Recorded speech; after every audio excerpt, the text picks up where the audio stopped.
Hello everyone, I am नवीन कुमार और यहाँ पर एक कंपनी है जिसके हम आज बात करने वाले हैं। कंपनी का नाम है HM इलेक्ट्रोमैक। इस कंपनी का IPO आने वाला है। स्टॉक मार्केट से पैसे उठाने का ट्राई कर रही है। 24 जनवरी से 28 जनवरी के बीच में इसका IPO खुलने वाला है। यहाँ पर 75 का कट ऑफ प्राइस सेट किया है। 28 करोड़ रुपये उठाना चाह रही है, जो कि कंपनी पूरी वैल्यू लगा रही है, दैट इज़ 103 करोड़ रुपये। सो SME कैटेगरी की कंपनी है, छोटी सेगमेंट की कंपनी है आज के दिन।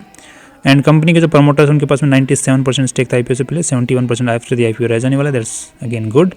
कंपनी करती क्या है, तो कंपनी जो है EPC कंस्ट्रक्शन बिजनेस के अंदर में काम करती है, वो जो कि वाटर्स बेस्ड होते हैं, जैसे कहीं पे पाइपलाइन बिछाना एंड मोटर लगाना, जो कि कंपनी को जो गवर्नमेंट के जो प्रोजेक्ट्स होते हैं वहाँ से मिलते हैं और बाद में कंपनी काम करके देती है।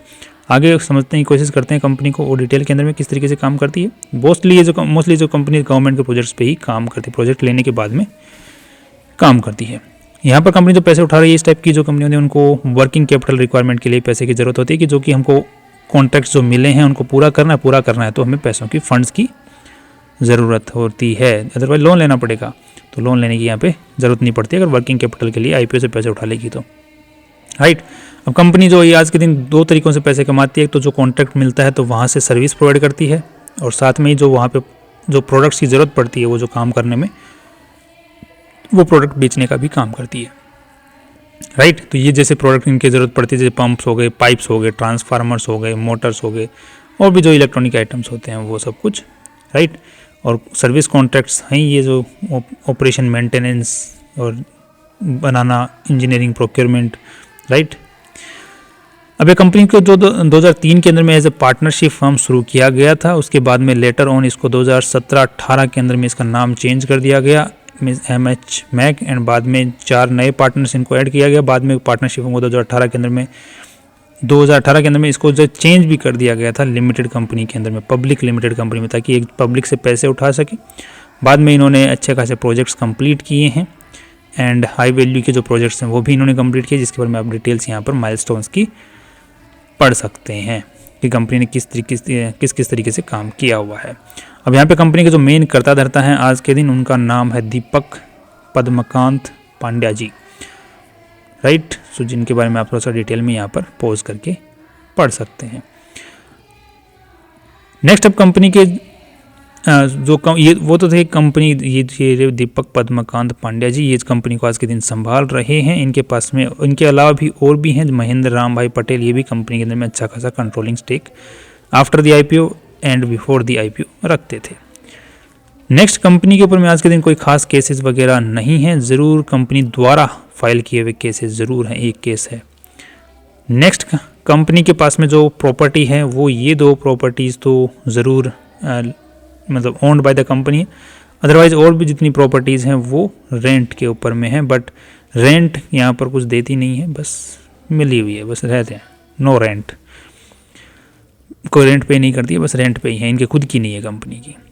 कंपनी जो लोगो यूज़ करती है वो अभी तक रजिस्टर्ड नहीं है, वो ऑब्जेक्ट ऑलरेडी हो चुका है। तो अब हम लोग कुछ पिक्चर्स के थ्रू कंपनी जो काम करती है उसको समझने की कोशिश करते हैं। यहाँ पर जैसे हम लोगों ने बड़ी बड़ी सोसाइटीज़ में देखे होंगे, जो ये वाटर के जो पूरा सिस्टम बना होता है ये कंपनी प्रोवाइड करती है, बस कंपनी को प्रोजेक्ट मिल जाता है, ये सब कुछ कंपनी लगा के देती है।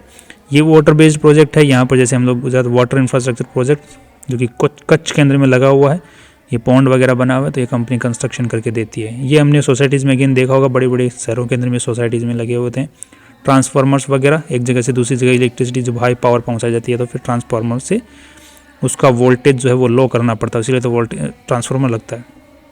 जनरेटर लगाना, ये यहाँ पर और जो इलेक्ट्रिसिटी के जो प्रोजेक्ट्स होते हैं उनको कंप्लीट करना, वाटर वाले, तो इस टाइप के जो काफ़ी सारे जो प्रोजेक्ट्स होते हैं इलेक्ट्रिसिटी से और वाटर से रिलेटेड, वो कंपनी आज के दिन पूरे कर रही है। 137 के आसपास में इनके पास में एम्प्लॉयज़ आज के दिन हैं, और एट्रिशन रेट काफ़ी कम है। दैट मीन्स कि जो एम्प्लॉयज़ हैं वो बहुत कम छोड़ते हैं कंपनी को। That's very good by the way. Next company का जो रेवेन्यू आ रहा है वो 7% पंप सेट से आ रहा है, और 10% के आसपास पाइपों से आज के दिन आ रहा है, जो कि प्रोडक्ट बेस्ड है। उसके अलावा जितना भी और रेवेन्यू आ रहा है वो सर्विस बेस्ड कंपनी, वो जो कॉन्ट्रैक्ट है वहाँ से आ रहा है, मतलब कॉन्ट्रैक्ट मिला उसके 83% रेवेन्यू वहीं से आ रहा है। बाकी जो माल यूज हो रहा है उसमें से 17-18% ही आ रहा है, बाकी सर्विस से आ रहा है। That's again very good, right. माल तो यूज़ होना, ये कंपनी जो कॉन्ट्रैक्ट लेगी तो वो अच्छी बात है, बीच में थोड़ा बहुत पैसा और कमा ले, क्योंकि अल्टीमेटली कस्टमर को तो चीज़ चाहिए, वो तुम कहीं से लगाओ, अच्छी लगा दो बस। गुजरात के पास में इनका मोस्टली रेवेन्यू आज के दिन बन रहा है, गुजरात के बाहर इनका कुछ ज़्यादा आज के दिन हाथ जमा हुआ नहीं है। बाकी इनके टॉप 10 कस्टमर से 93% रेवेन्यू पिछले 6 महीने में आया है। बाकी एक सिग्निफिकेंट कस्टमर बेस इनके पास में बना हुआ है, जिस हिसाब से कंपनी की साइज़ है। अब थोड़ा सा हम लोग बैलेंस शीट को भी समझने की यहाँ पर कोशिश कर लेते हैं, ताकि हमें और चीज़ें समझ में आ सकें। राइट, 1 सेकेंड मैं आपको बैलेंस शीट में ले जाता हूँ पहले। ओके, तो पूरी कंपनी में जो पैसा लगा हुआ आज के दिन 86 करोड़ रुपीज़ लगे हुए हैं। उसमें से जो इन्वेस्टर्स का पैसा है that is around 36 crore rupees. बाकी जितना भी पैसा कंपनी में लगा उधारी का पैसा है। सो लगभग 60-65% के आसपास पैसा उधारी का कंपनी में लगा हुआ। वो पैसा कहाँ लगा हुआ है टोटल मिला के, तो प्रॉपर्टी प्लांट एंड इक्विपमेंट को ज़्यादा खास लगा हुआ नहीं है। बाकी जितना भी पैसा जो लगा हुआ है वो इन्वेंट्री की फॉर्म में पड़ा हुआ है, या फिर 34 करोड़ रुपीज़ कंपनी को ट्रेड रिसीवेबल की फॉर्म में पड़ा हुआ है। गवर्नमेंट के प्रोजेक्ट्स हैं तो ट्रेड रिसीवेबल की सही फॉर्म के अंदर में ज़्यादातर इनके रहते हैं। अपनी सरकार थोड़ी ढीली है इस मामले में, पेमेंट करने के मामले में। राइट, नेक्स्ट अब देख लेते हैं कि जो कि बैलेंस शीट जिस हिसाब से कंपनी प्रोजेक्ट लेती है उस हिसाब से थोड़ा सा नेगेटिव साइड में, बिकॉज इन्वेंट्री जो साइज़ है इनकी बढ़ती ही जा रही है, बट स्टिल ठीक है, मतलब कंपनी कुछ ना कुछ रेवेन्यू प्रोडक्ट से कमा रही है। वो तो जिस टाइप के कंपनी प्रोजेक्ट दो इस फील्ड में तो मेनली काम करे, वाटर के अंदर में और एक इलेक्ट्रिकल के अंदर में, तो वो जो आगे आगे से प्रोजेक्ट लेती रहेगी तो वहाँ पे काम आते रहेंगे। सो वो कोई बड़ा इश्यू यहाँ पर बनता हुआ इन्वेंट्री वाला दिख नहीं रहा, एज लॉन्ग एज कंपनी धांधली ना कर रही हो कि फालतू कुछ कि हमारा जो माल पड़ा हुआ है और माल काम का ही ना हो।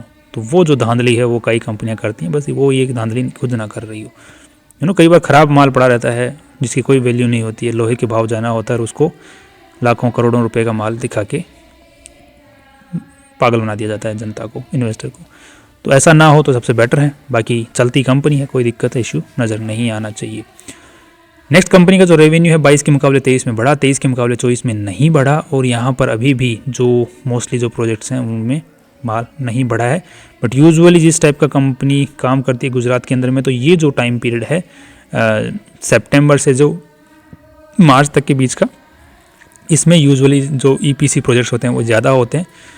सो यहाँ पर आना चाहिए इनका जो नेट प्रॉफिट है वो निकल के आना चाहिए। इसलिए इस साल तक जो कि 31 मार्च 2025 को रिजल्ट आएगा उसमें पता चलेगा कि किस हिसाब से इन्होंने कमाया है।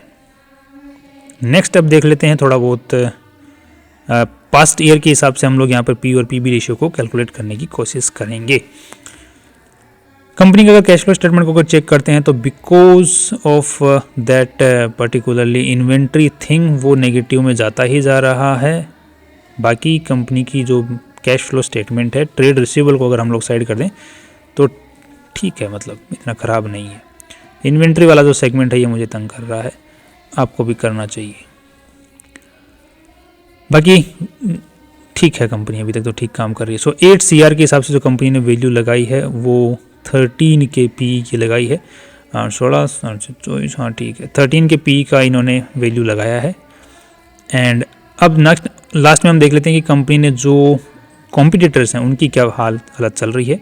सो यहाँ पर काफ़ी सारी कंपनियां हैं हमारे सामने लिस्ट में आई हैं। जैसे कि हम लोग देख पाएंगे कंपनी ने एक नाम बताया है अपनी RSP के अंदर में, HEC इंफ्रा प्रोजेक्ट, जिसका 20 का P रेशियो चल रहा है। दैट मीन्स की कंपनी इसके मुकाबले तो अच्छी कमाई कर रही है।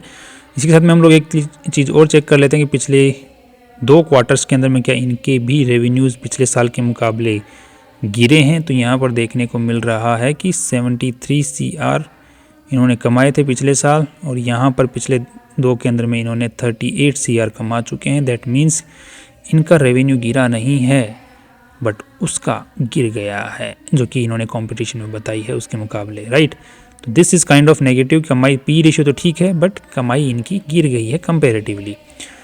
दूसरा, और भी बहुत सारी कंपनियां जो इसी टाइप के फील्ड के अंदर में काम करते हैं, जैसे आयन एक्सचेंज काम करती है वाटर से रिलेटेड प्रोजेक्ट्स के अंदर में, जिसका P 42 का है। अदरवाइज वाटेक बाग करती है 33। मोस्टली जो कंपनीज हैं उनके P के मुकाबले जो कमाई कर रही हैं उसके मुकाबले कंपनी अच्छी कमाई कर रही है। दूसरा, हम PB रेशियो की सबसे एक बार बात कर लेते हैं। तो यहाँ पर पूरी नेटवर्थ बिफोर IPO 35 CR थी और 30 के आसपास वो भी कमा लेगी। 60 CR के आसपास मान लेते हैं इनका बुक वैल्यू निकल के आ जाएगा। नेटवर्थ निकल के आ जाएगी। तो 60 के हिसाब से अगर देखते हैं तो 1.8 1.9 के आसपास का पीबी रेशियो निकल के आता है, जो कि 1.8 के आसपास 1.7 के आसपास आता है। तो 1.78 के आसपास तो इनका जो पीबी रेशियो जो ऑलरेडी लिस्टेड कंपनी है इनका मुकाबले ठीक है, अच्छा है। सो आई थिंक शॉर्ट टर्म के अंदर में इसको एक हवा अच्छी मिलनी चाहिए, इसको जीएमपी अच्छा मिलना चाहिए। अगर अच्छा मिलता है, मोर देन 50% मिलता है तो हम लिस्टिंग गेन हो ओके। तो गिरते हुए मार्केट में भी जीएमपी अच्छा मिला हुआ है, सो आई थिंक लिस्टिंग गेन इस कंपनी को अच्छा मिल सकता है। उसके बाद में शॉर्ट टर्म में भी ऊपर जा सकती है, बाद में लॉन्गर टर्म के लिए हमें थोड़ा सा जो नया रिजल्ट आने वाला है उसके ऊपर थोड़ा ध्यान देना पड़ेगा, उसके बाद में हम लॉन्गर व्यू भी बना सकते हैं। That's all from my side. कल फिर मिलते हैं इंपॉर्टेंट वीडियो के साथ में। बाकी आप कोई भी डिसीजन पॉजिटिव नेगेटिव में फाइनेंशियल एडवाइजर से कंसल्ट करें और अपने रिस्क प्रोफाइल को देखते हुए और रिसर्च करके ही इन्वेस्टमेंट के बारे में सोचें। सी यू टुमारो।